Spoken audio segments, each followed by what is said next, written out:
वाटतं सगळ्यांना लेकीबाळी आहेत असतात आणि ज्या पद्धतीनं एका सुनेचा म्हणजे सून शेवटी मुलीसारखीच असते आपल्या, म्हणजे हाल हाल करून खरं तर त्यांना नांदवायचं नव्हतं तर त्यांनी माहेरी पाठवायला पाहिजे होतं, तिकडे स्वीकारायला नाही पाहिजे होतं. पण अशा एका सालस गुणवान मुलीचा जीव घेणं आणि जीव घेत असताना ज्या पद्धतीनं वर्ष 2 वर्षामध्ये या मुलीचा छळ केला, अतिशय लाजिरवाणं, हृदयद्रावक, हृदयाला असं पिळवटून टाकणारं कृत्य हे झालेलं. कारण जे ते आपली मुलगी आहे तिच्या अंगावरचे वळ जर बघितले, 34 खून आहे तिच्या अंगावर, 34 ठिकाणी वळ आहे.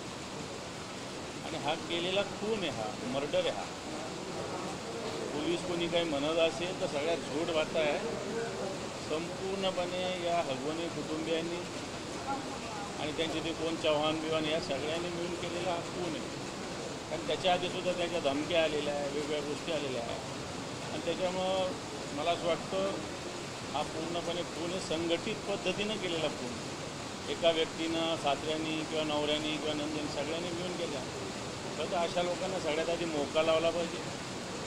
जीवनभर या जगामध्ये जेलच्या बाहेर यांना जागाच नाही, आणि ही जागा त्यांना जेलमध्ये कायम राहिली पाहिजे, फासावर लटकले पाहिजे.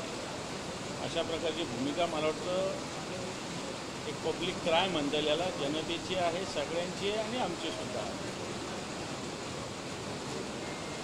तर याच प्रकरणामध्ये खरं तर सुरुवातीपासून पोलिसांनी दिरंगाई केल्याचा एक आरोप होतोय. सासू सासरे, सासरा आणि दीर हे 8 दिवस फरार होतात आणि आता दुसरा जो बाळ घेण्यासाठी कसपटे कुटुंब गेल्यानंतर ज्या निलेश चव्हाणने धमकवलं तो अजूनही पोलिसांना सापडलेला नाही. एकूणच तुम्हाला जी माहिती मिळाली त्याच्यामध्ये पोलिसांनी हे प्रकरण गांभीर्यानं घेतलेलं आहे असं वाटतं का? पोलिसांनी बिलकुल गांभीर्यानं घेतलेलं नाही. कारण याच्या आधीसुद्धा अशी तक्रार होती. हीच आपली जी मुलगी आहे, हिची जी जाऊ आहे, तिनंसुद्धा तक्रार केलेली आहे. पण तो राजकीय दबावाखाली एखाद वेळेस असू शकतं. पोलीस असे कारवाई करायला धजावले नसतील, कारण ते अजितदादांच्या पक्षाशी संबंधित लोक आहेत, काही तालुक्याचे अध्यक्ष आहेत. एक राजेंद्र चव्हाण नावाचा व्यक्ती बाळ घ्यायला गेलेलं, बाळ घ्यायला गेलेला एक चव्हाण नावाचा व्यक्ती, त्याच्याकडे कसपटे कुटुंबीय जातात आणि आगवणे कुटुंबियातली एक व्यक्ती जात असताना त्यांच्याकडे न देता स्वतः रिव्हॉल्वर दाखवणारा व्यक्ती. मग ते सगळं जर बघितलं तर ह्या सगळ्या लोकांना ह्या मुलीचा मर्डरच करायचा होता, खूनच करायचा होता, हे स्पष्ट होतं. म्हणून या सगळ्यामध्ये यांना तर मोका लावला पाहिजे. याच्यासाठी सरकारी वकील कुटुंबीय ज्या वकिलाची मागणी करेल तो सरकारनं दिला पाहिजे, फास्ट ट्रॅक कोर्टामध्ये चालवलं पाहिजे. आणि निश्चित याच्यात 8 दिवस ज्या अर्थी कुठे फिरत होते आरोपी, याच परिसरात फिरत होते पुण्याच्या, फार लांबही गेलेले नव्हते. मोबाईल त्यांचे चालू होते, सगळ्या गोष्टी चालू होत्या, त्यांच्याकडे गाड्या होत्या, सगळ्या गाडीला आजकाल GPS आहे. असं असतानाही पोलिसांना मला असं वाटतं ज्या पद्धतीनं मीडिया असेल, जनता असेल, यांचा दबाव वाढला, त्याच्यानंतर अटक झाली. म्हणजे प्रत्येक गोष्टीमध्ये दबाव वाढला पाहिजे, मीडियाने काहीतरी दखल दिली पाहिजे, अशा पद्धतीनं पोलिसांचा रोल झालेला दिसतो.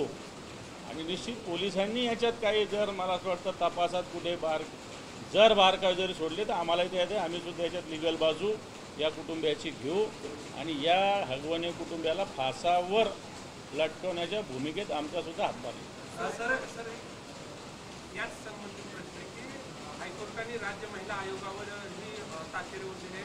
दुसरी गोष्ट की रुपाली चाकणकर ज्या राज्य महिला आयोगाच्या अध्यक्ष आहेत त्यांनीही या बाबतीमध्ये भूमिका जी घ्यायला पाहिजे होती सुरुवातीला ती घेतलेली आहे. मला असं वाटतं मी राजकीय याच्यात जात नाही. रुपाली चाकणकर वगैरे मला काही माहिती नाही. राज्य महिला आयोगाला कोणी फुकट विचारत नाही. नोटीस देणं, नोटीस घेण्यापुरतं ती राज्य महिला आयोग आहे.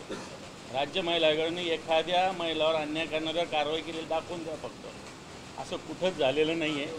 राज्य महिला आयोग एखाद्याला हिअरिंगला बोलवतं, हे करतं, त्याला कोणताही अर्थ नाही. महिला आयोगाला कोणता अधिकार नाही आहे.